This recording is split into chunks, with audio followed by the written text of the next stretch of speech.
The Cannabis Conversation. A European perspective on the emerging legal cannabis industry.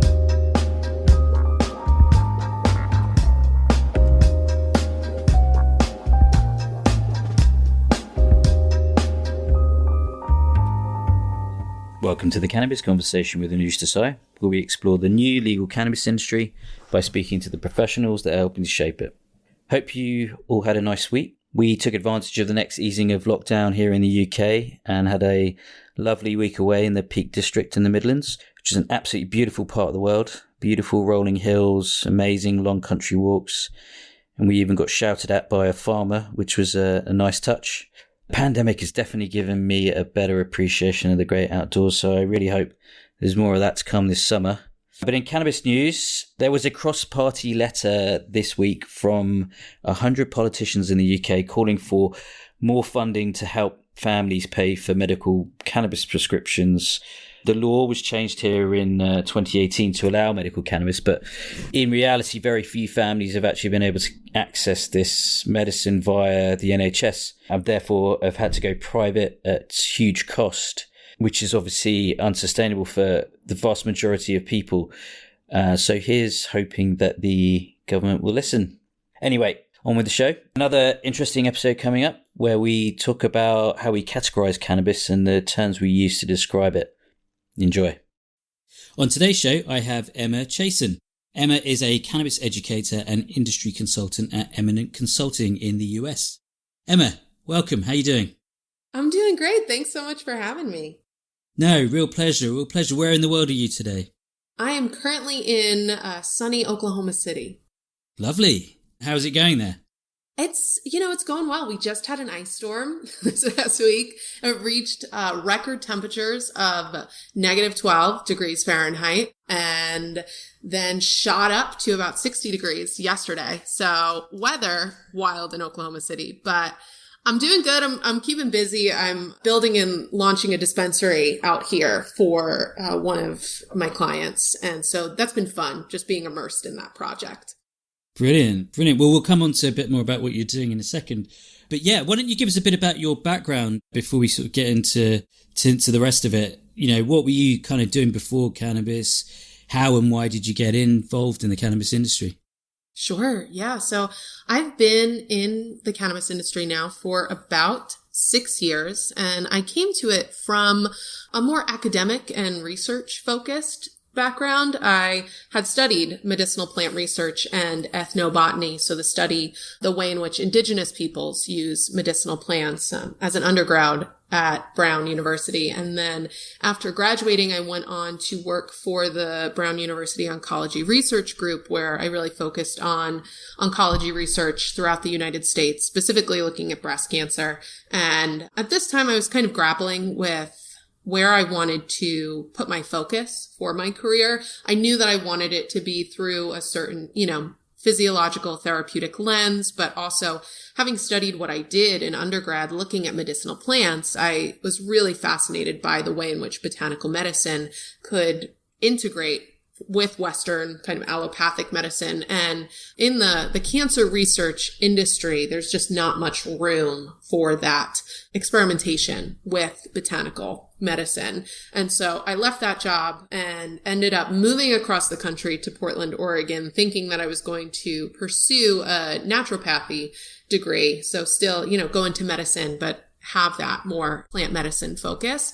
But when I arrived there, I just really needed a job, and I serendipitously arrived about a month before the early onset of adult use sales in Oregon. So this was September 2015, and I was hired at a dispensary that took a more scientific approach to cannabis. And upon being hired there, I was like, yeah, okay, like I'll be here, for maybe a couple of months before I find something better. I was really interested, again, in joining the more research sector in the cannabis industry, but that didn't really exist at the time. And so what I was able to find was a real love in the dispensary environment for being able to connect with patients, to really talk about cannabis through a more scientific lens, and to help guide them to integrating cannabis into their lifestyle in a way that, was in line with their therapeutic goals, and in a way that also, made them feel comfortable with that process of kind of experimenting with plant medicine. And so I ended up staying in the dispensary for about 2 years. I was a general manager of the shop for a full year before deciding to step down and really advocating for a new position within the dispensary's organizational structure, which I pitched as director of education, because to me, the lack of education and training that I saw throughout the industry, but especially for these, retail professionals in cannabis, was just alarming, for lack of a better word, and really inexcusable in the sense that you had people who were, stepping out onto the sales floor, interfacing with customers and patients who had these questions around therapeutic concerns that doctors wouldn't even answer at the time. And these, people were advising patients and customers without any sort of training on the fundamental elements of cannabis science, without any sort of training on dosing strategies or titration of dose or set and setting. And so using my more academic background, I thought, I'm going to tackle this problem and really start to create educational resources for the cannabis industry as well as the community of consumers. And so I did that in the dispensary for a little while before kind of branching out and tackling that problem on my own, first as just a freelance cannabis consultant, where I was able to, create different educational programs, do webinars and seminars, and go into different dispensaries and start to train staff. And then eventually I linked up with my business partner, who I actually met through working at that dispensary. And we joined forces to create Eminent Consulting, which is my consulting firm that I operate out of now, that really both focuses on this, issue of how do we get reputable scientific information and training into the dispensary model, and also how can we scale cannabis businesses with a craft mindset and science forward strategy. Wow, that is a brilliant intro. Thank you for that. There's so many questions I want to ask. So education is really important to me, and it's a key kind of driver for the podcast because, like yourself, I sort of realized that there is so much to learn still, not just for me, but for people in the space as well. Do you think businesses are taking it seriously? In the US, it's more of a more mature market compared to where we are in Europe, but it's also a different market. Are businesses taking it seriously? Some definitely. And I think that what we have learned from states that have been operating in especially this adult use paradigm for a little while, such as Oregon and Colorado and Washington, is that the mentality of the green rush, so to speak, is not a sustainable business model. So the idea that this is legal weed, if you build it, people will come. You don't have to put in really any effort into your design or your staff or even your product selection because it's legal weed. So people are just going to come and want to purchase. This led to incredible competition in states that did have a bit lower of a barrier to entry to enter the market, so lower licensing costs, etc. And it also caused a huge supply and demand issue where there was just way too much supply, not enough demand. The market crashed. But who survived throughout that was the businesses that prioritized educating their staff, that prioritized more mindset of quality rather than quantity in their product selection, and who also really focused on smart design aesthetic that appealed to a wide variety of demographics. And so businesses are now moving forward in this model of, okay, you do need to have a more craft mindset if you want to achieve immunity to the inevitable market crash that will come in many of these states. I also think that the regulatory infrastructure of these states, so the lawmakers, are starting to prioritize, and not only prioritize, but also make education mandatory for cannabis businesses, especially cannabis dispensaries, where they are requiring dispensary owners and managers to have a training program in place for their staff that often looks at cannabis science, cannabis therapeutics, and its purported effects. Yeah. Wow. Again, more questions I really want to ask you. So, look, actually might be really useful. We'll never really ask this question. I've not been to the States in many years, and I've certainly not been to a dispensary. The customers that come in, how are they receiving the kind of educational focus? And actually, what is the kind of makeup of the customers? Like, is it 50-50 medical and, recreational, or does it depend, I guess, from state to state? How does that all work? And do those different constituents want different things from the education angle? Yes. So What we've seen as far as demographics, the people who are cannabis consumers, they really vary pretty widely in terms of, age, therapeutic goals, etc. I often say that the line between medical and recreational is quite blurred. So even if, you have somebody who's coming in and saying, okay, I just want to, relax at the end of a stressful day, or I want to ease my anxiety, who's to say that that's not, necessarily a therapeutic, medical, quote unquote, goal. Whereas, of course, you'll always have those customers who come in and who want, just to grab a cheap pre-roll and get out as quickly as possible. And when I train dispensary staff, I often say, don't start inundating them with education. These customers don't want it. They want to get what they want to get and they want to get out, and that's totally fine. But you also need to be equipped and prepared as a staff member, as a budtender, to be able to interact with customers who want something that's a little bit more driven by their intended experience. So that's often the question that I'll encourage people to ask at the onset of the customer experience is, okay, what kind of experience are you looking for? How do you want to consume? When do you want to consume? What do you want to achieve by consuming cannabis? And this will provide so much information to that staff member to be able to, direct them towards products, to compounds that might work to achieve those goals. Yeah, I mean, it is knowing your customer, isn't it? And interesting what you were saying before as well, build it and they will come, that kind of short-term mentality where people clearly just thought they just needed to rock up and all the magic would happen and they'd be millionaires. But, the reality is that it's just like any business. You got to build it on sound business principles. Exactly. So, I imagine that's what's sort of happening in this next phase, hopefully. But yeah, okay, great. That's, thank you so much. That was really, really useful background on what you were doing. So tell us a bit more about Eminent, I guess. What's the sort of goal behind that consulting business and what sort of projects are you working on?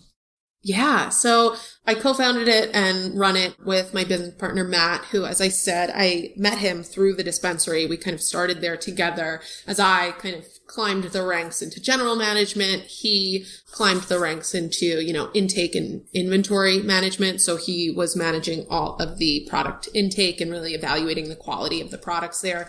He also comes from a banking background. So he's just, really good with finances and the sitch. And when I was kind of deciding, okay, I've been freelancing, for a year and a half, 2 years. I want to make this more legit. I want to, really put a business behind what I'm doing. I approached Matt with that kind of opportunity, that suggestion, and he jumped on board and we work super well together, but it is just us. We have a network of, lawyers and CPAs and other professionals that we can help connect our clients with, but we like to keep it really, really small because our thesis behind our consulting firm is that most consultants, especially in the cannabis space, kind of go with the one-size-fits-all approach where somebody wants a business plan, right? So they have a business plan template on the shelf. Maybe they customize it a little bit and then they sell it for X amount of money. Where Matt and I, we want to make this really collaborative. We want the client, to have a certain stake in the game, not only financially, but also to have a demonstrated passion behind joining the cannabis industry and to also want to adopt, craft, organic methodology if they're going to be moving forward with cultivation, and in the dispensary model to really prioritize educating their staff, taking care of their employees, as well as educating their customers. And of course, that ties in with stocking high quality products and making sure that there's, elevated design in the space. And so we don't take on clients who aren't interested in that kind of model because it's just so near and dear to our hearts and because we've seen the demonstrated success from that model. And also we truly believe that that's what will help evolve the cannabis industry. And that's, help deliver the highest quality medicine to patients and customers alike because cannabis is still a medicinal plant. So that's kind of our business consulting side of our business, which is quite robust, keeps us very busy. But then on the other side, we also have online educational resources for really anybody who would like access to them. I spent about 4 years workshopping different curriculum and devising a training program for budtenders specifically that looked at cannabis science and market tested it over and over again, went through 3 iterations before we finally, have arrived at this latest iteration, which has multiple courses, kind of takes you through the taxonomy of cannabis, through cannabinoids, terpenes, the endocannabinoid receptor system, dosing strategies, etc. Just really being able to provide that kind of information to businesses, but also lay enthusiasts and patients alike. Wow, brilliant. That sounds like you're busy. Yeah, definitely keep busy, but that is the way I like it. Yeah, but I mean, I like the attitude of being selective about your clients, and I think that's wise policy. They've kind of got to get what you're doing and how you're trying to help. Otherwise, it's not going to work, I guess. Right, exactly. And it's also, to be very frank, it also is quite boring to me to have this idea of like, okay, sure, we could make a good amount of money just selling business plans or selling applications for licensure. But it's like, I don't want to be doing that. I'm a very mission driven person. And if there's not a mission attached to it, if I don't feel like there's a mission attached to it, then I quickly get bored and just don't want to do it anymore. And so by keeping with this mission of, okay, cannabis education, of not only educating staff, but also having that really informed staff be able to educate the public and tying that into, a ROI and business model is really interesting to me. And I truly believe in it. And so we've kind of been running with that for almost 3 years now. And it's been doing fine for us. That is brilliant. I'm just starting a consultancy as well, and I want to do all of those things. So I'm going to mirror what you're advising here. Yes, please go out there and help all the people. We need all the people we can get. Yeah, and look, I mean, we were talking about it before we started the show, that sense of purpose is really important, and not just chasing the money, because you then deliver a much better service, I think, because you're passionate about it. Exactly. That is great. So look, I'd be remiss to not mention the dreaded C word, COVID. How has that treated your business and the things that you do?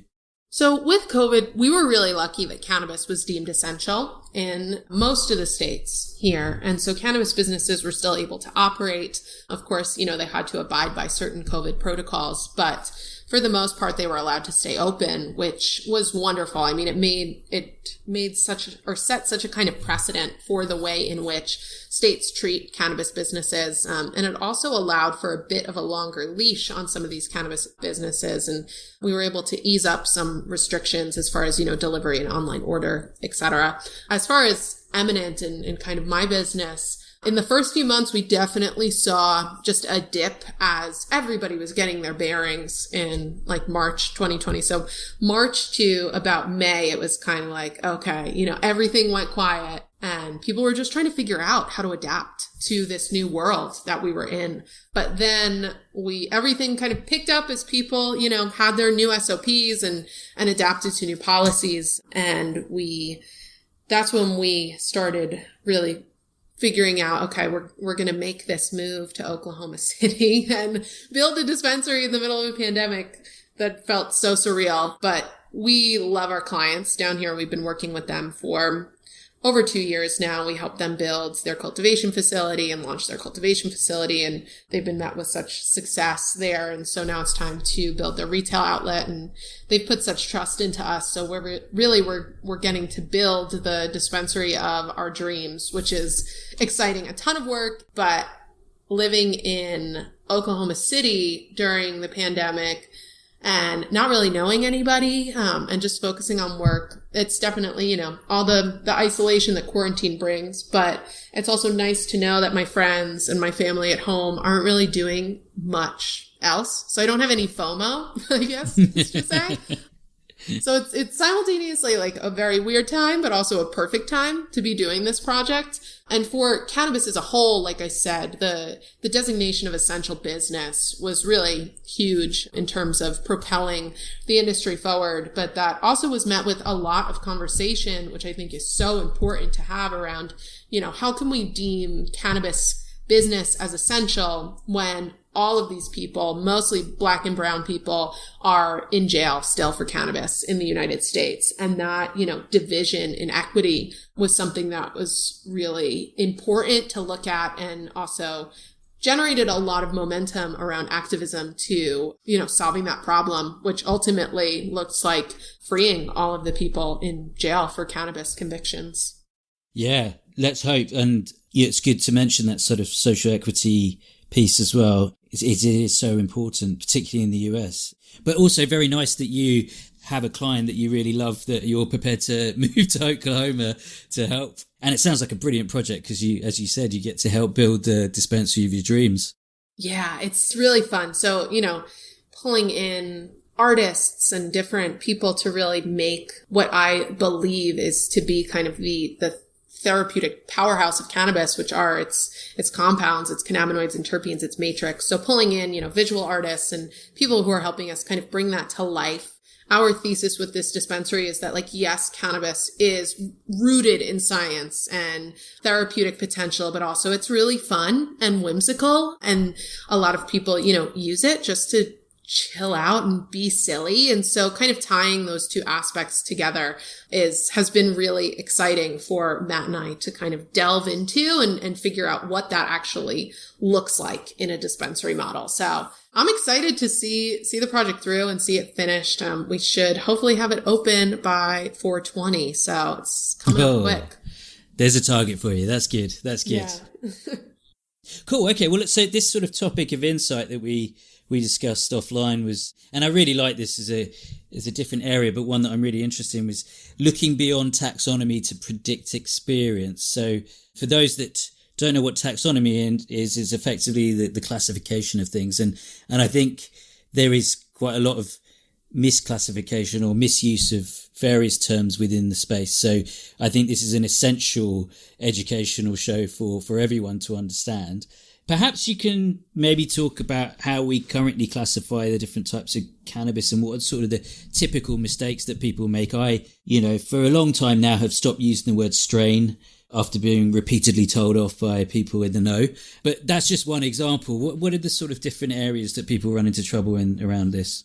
Sure. So taxonomy and the way in which we classify cannabis and the way in which the cannabis community specifically has kind of adopted taxonomical language to mean something different is kind of the whole philosophy behind how we need to begin to transition into a different way of thinking about cannabis and the experiences and effects it provides. So a kind of little history of cannabis. It's about 70 to 100 million years old, and humans' relationship with it, we think, began around 12,000 BC in the Asiatic wetlands, where nomadic groups kind of would pick up these hemp cannabis seeds and then spread them around the globe as they moved. And they used them for, food, clothing, shelter, so many different things. Hence why they would, make sure to take them with them when they went along and moved to a different place. Now, we didn't start to see kind of taxonomical classification until the Age of Enlightenment, which was in the 1700s, when people started to really reject that the church had all the answers for everything in the natural world and started to, think more critically about science. The scientific method was born, and therein taxonomy also came from that. And the father of modern taxonomy, Carl Linnaeus, he was actually the one to classify cannabis sativa. So that's the first species of cannabis that we see kind of be classified, to be named. And he defined the sativa by its physical morphology. So its tall and lanky structure, its loose female flowers, its narrow leaf variety, etc. And then about 30 years later, another taxonomist by the name of Jean-Baptiste Lamarck was in India, and he saw a variety of cannabis. And he said, that has a different enough morphological structure than Linnaeus's sativa that I'm going to make a new species. And so that was Cannabis Indica, because he was in India. And he noted that the structure was, short and bushy, had dense female flowers, had a broadleaf variety. And currently, and this is still kind of heavily and hotly debated, but for the most part, we can say that there are 3 species of cannabis: Cannabis Indica, Cannabis Sativa, and then our ruderalis. And what the cannabis community has done is take those terms indica and sativa and adopt them to mean consistent experience or effect. So indica being the variety, the species that will consistently make you feel really sleepy, put you in the couch. And then sativa being the variety that will make you feel super energized and stimulated all the time. Now, the reason why this is incorrect is because, one, we're taking terms that are used to describe plant morphology. We're using to describe the way in which plants grow and like adopting a certain consistent experience or ascribing a certain, set of predictable, consistent effects onto these species. And that just doesn't really make any sense. And when I teach this topic to people, I often say there is no account of Linnaeus or Lamarck smoking up their sativa or their indica and being like, whoa, I'm really energized, or, oh my God, I'm so sleepy right now. That was never noted in the taxonomical definitions. The way that we define species is through morphology. And so it's nonsensical then to ascribe, this consistent effect to these species. And furthermore, okay, let's say, sure, maybe indica at one point and sativa at another point had a certain set of compounds that was consistent in their different species, which produced arguably consistent effects. Fine. But at this point in time, on our current modern market, most of the varieties on the market are made up of hybridized genetics. So they're a hybrid of indica and sativa genetics that were most likely bred during Prohibition. So throughout those 100 years where, cannabis was incredibly illegal. And so there was no kind of scientific log or legitimacy in regards to breeding efforts. And then we have these kind of productions of these strains, quote unquote, which are named with different, catchy marketing slogans, essentially. Mimosa number 7 does not tell us anything about, the scientific DNA breeding that came from those two plants. And furthermore, there was no kind of checking around naming legitimacy. So anybody could take a variety and rename it to something else, even though it was the same thing as the other thing. And so what we kind of have now on the cannabis market is an incredibly diverse array of genetics, which is awesome for just therapeutic value. The plant is really strong. It's, producing more secondary compounds than ever, such as THC, CBD, and terpenes, because that is what it was bred for. So really good for the patient population and the consumer market. However, it is really hard then to take the name of indica or sativa or even a strain name and use it to predict an effect, because a cherry pie in Colorado may be wildly different from a cherry pie that I can find in Oregon, per se. And is it akin to wine? You're basically growing it in different conditions that will cause the composition to be different. Yes. So the environmental factors play a huge role in the expression of compounds, especially those terpenes. So terpenes being the aromatic compounds that, most plants have, even some insects have them. They give plants their smell, but they also have certain physiological and therapeutic properties that when consumed, they can affect a certain change in mood and a certain, therapeutic value. And that's really where we think, cannabis is producing all of these different, very nuanced effects and experiences for different people. It's because of not only the cannabinoids, THC, CBD, etc., but also these terpenes. And terpenes especially, they're incredibly volatile and they are really subject to the way in which, they are cultivated. So how much light they're exposed to, what kind of light spectrum, the stress of the plant, etc. And so that's kind of my whole thesis here, is that we have to move beyond, looking at indica, sativa, or even a strain name to determine effect for us. And instead we need to actually look at the compounds in the particular batch that we're evaluating that are being, that are entering into our bodies and causing an effect. Absolutely. But I guess one of the problems with that all is that's rather a lot of information for a customer, let's say, or a patient to take in and really make sense of, given the number of cannabinoids and terpenes, possible terpenes that might be involved. And therefore, it often in my mind gets reduced to just simply THC content and CBD content, and maybe one or two terpenes are mentioned. Where do you see that evolving, and how do we kind of fix it. Yeah, completely. I think that whenever we have a kind of new patient or a new customer, or even maybe, a seasoned consumer who has a certain idea of, indica and sativa and strain names meaning something for them, it will take a good amount of education. And the way that I approach terpene education specifically is to build these kind of allegorical bridges where most people in their lives have consumed terpenes. So if you have, eaten a citrus fruit, you've consumed limonene, which is abundantly found in cannabis. Okay, think about when you consume citrus or when you smell citrus, you may feel a little bit of that lifted euphoric feel. So therein you can tie that experience to how you might feel with this particular cannabis variety. And that can really, apply to so many different terpenes that we see in cannabis. I often focus on the kind of top 6 that we're seeing at the moment, which is myrcene, limonene, beta-caryophyllene, pinene, terpinolene, linalool, where those terpenes seem to show up, rather consistently. And so by giving giving especially new customers, okay, here are these 6 terpenes. You've most likely interacted with them in your life at some point, and they are found in cannabis abundantly. And depending on the type of experience that the customer wants, we can, narrow down those terpenes even further. So if you want an uplifting experience, well, then let's look at limonene, pinene, maybe a little bit of terpinolene. If you want something that's more relaxing, we'll look at beta-caryophyllene, myrcene, and linalool. And I think that in fact, is easier, I found, to kind of connect with new patients and new customers on, even more so than trying to teach them indica sativa. I mean, indica and sativa, it's like these arbitrary terms that you can't really explain to new patients, where it's like, okay, well, you should just look for an indica to, feel sleepy. And of course, we know that they may not get exactly the experience they're looking for if they shop in that way.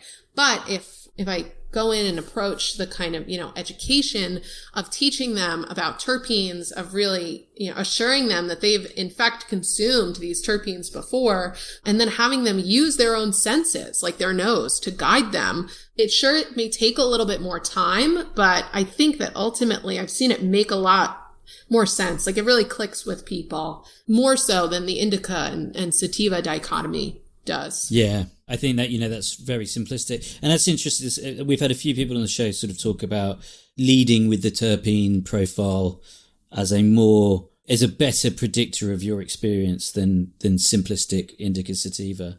I guess it then sort of another theme that we do, frequently kind of come up, not against, but it kind of features, is around personalization. So the same type of cannabis is probably going to affect me differently to you because we have different physiologies, etc. Does that cause complications in predicting experience? Yes. And I definitely think that's where we lean on the term prediction, where it's not a, guarantee. Exactly. It's not a guarantee. It's not consistent. We're not saying that it will definitely happen in this way, but it is in fact a prediction. And this, I think, requires even more of a shift from the way in which the Western world has approached medicine now for a while. People come into cannabis thinking, okay, it's going to be like an ibuprofen where I can take, a certain dose and have relatively, the same experience every time, and a very similar experience to 99% of the population when they take ibuprofen. Well, cannabis has a huge range of experience, and in fact has a quite wide kind of standard dose range where somebody may only be able to, need or handle 4 milligrams of THC, where another person may need 400 milligrams of THC to achieve a therapeutic experience. And so finding that optimal dose for each person, whether it be cannabinoids or terpenes, I think is kind of the experimental approach that we need to take, especially when talking to new patients and customers, and that everybody has their own optimal therapeutic dose. Cannabis follows that biphasic dosing curve, where if you shoot below that dose, you may not get the experience that you want in terms of, therapeutic value, but you won't get any uncomfortable side effects. But if you overshoot that dose, well, then you also may not get that therapeutic value, and you may have uncomfortable side effects. So really, suggesting and encouraging a dosing strategy that allows people to start slow, microdose, and slowly titrate their own dose to work up to and find that optimal therapeutic dose for themselves, I think is the key here when we try to tackle this problem of just lack of consistency and just such high variability in terms of how cannabis can affect different people dependent on their own physiology. Yeah, start low and go slow. That's the mantra that we hear often as well. Cool. Okay, so as we get to sort of the end, I guess my last sort of question is around where does ruderalis fit into this? Because people do just simplify it to Indica and Sativa, as we've just discussed. That's, that doesn't really work. But how come ruderalis gets left out altogether? Yeah, ruderalis has traditionally been kind of called the scraggly mountain weed of the bunch. So you can still kind of find it growing on the side of mountains in the Middle Eastern region of the world. And it traditionally doesn't have such high flower production. It doesn't have such high levels of secondary compounds. And so it's often not talked about in, terms of the cannabis industry or the cannabis market, because it doesn't seem to bring much value. However, I will say over the last few years, I've definitely seen more products pop up that claim to be of ruderalis origin that really only exists in the concentrate world. I've never seen like ruderalis flower be sold necessarily, but I've seen ruderalis like rosin, live resin, etc. that supposedly, gives therapeutic value and at least initiates a certain experience that feels familiar, to other cannabis varieties. However, it's often hard, to be able to vet that it is actually of ruderalis origin. And so I haven't seen anything, on the modern marketplace there. It's just kind of been, I've heard, from people, I tried a dab of this cannabis ruderalis concentrate, etc. But for the most part, because it doesn't have such high concentration of those secondary compounds, it's often left out of the marketplace. Yeah. Okay. That's a good explanation. There's all the noises with Indica and Sativa for the moment. Yes, exactly. Cool. Well, Emma, thank you so much. That was really interesting, and we talk a lot more about various things. But yeah, it would be great to have you back on at some point and to sort of hear how the Oklahoma store launch went and generally how things are going with you. Yeah, I would love that. And it's been such a pleasure. Thank you for having me on. No, pleasure's mine. And all the best. Thank you.